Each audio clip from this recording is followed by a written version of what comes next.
साथियों, आपको मैं ये विशेष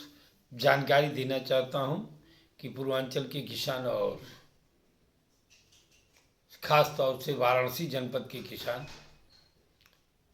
जो वैदिक सिटी, वर्ल्ड सिटी,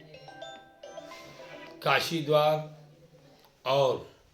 बड़ा जोन फर्स्ट, बड़ा जोन सेकेंड ऐसे विद्या निकेतन मिल्कोपुर गांव की भूमि जो आवास विकास परिषद द्वारा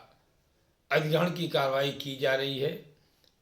वह भी एक पुराना कानून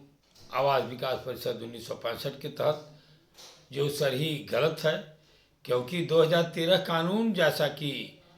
अपनी अवधारणा में लिखा है कि भारत में यह कानून 14 से जब लागू हुआ तो कहा गया कि पूरे भारत के किसानों की भूमि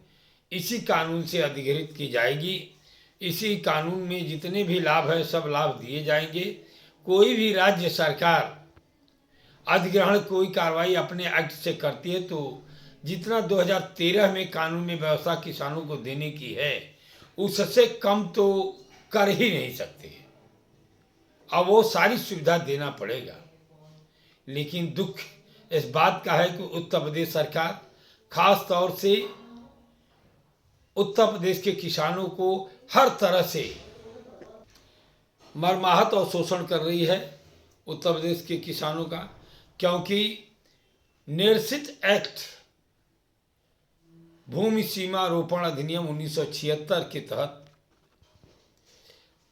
जो कार्रवाई अपने ऑफिस में बैठ करके पत्रांक संख्या से पूर्व में पारित आदेशों का हवाला दे करके भूमि लैंड बैंक बनाने के चक्कर में भूमि सीमारोपण में अधिक सीमा घोषित करके जमीन पर कब्जा लेने का अभियान जो चालू किया गया है, यह कानून 1999 में ही समाप्त हो गया। अब जब 1999 में समाप्त हो गया, उस कानून के तहत आज 23 साल बाद किसानों को भूमि पर खतौनी में नाम अपना दर्ज करके भूमि विकास सीलिंग एक्ट के तहत विकास प्राधिकरण का कब्जा और बोर्ड लगाए जाने और खंभा गाड़ी जाने का जो अभियान चलाया गया है, इसका हम किसान वाराणसी के किसान पुरजोर विरोध करते हैं तथा माननीय डीएम जिलाधिकारी महोदय और कमिश्नर महोदय से मांग करते हैं कि तत्काल माननीय उच्च न्यायालय के आदेश दिनांक 2023 आत्माराम शुक्ला व वर्षे उत्तर प्रदेश सरकार सीलिंग एक्ट के तहत पारित आदेश के तहत जैसे 4 गांवों में किसानों की भूमि पर पुनः अपना आदेश वापस लेते हुए सीलिंग अफसर द्वारा नाम दर्ज कराया गया है, तत्काल सभी सिंहपुर, मुगदरपुर, सतमा वगैरह वगैरह सारे बनारस में जहाँ जहाँ सीमारोपण के तहत का नाम दर्ज तोड़ा गया है, आदेश दर्ज कराया गया है, उसको वापस लेवे, किसानों को खतौनी को पूर्वक कायम रखें। इस बात को लेकर के हम सारे किसान 18/1/2024 को एक विशाल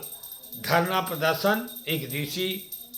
और माननीय जिलाधिकारी और कमिश्नर महोदय को पत्र देने का काम करेंगे, ताकि इस अभियान के तहत का अपना आदेश सीलिंग एक्ट और आवास विकास परिषद अधिनियम के तहत सरकार से वापस लेने का पत्र हम लोग भेज दिए हैं, जिस पर कार्रवाई हो।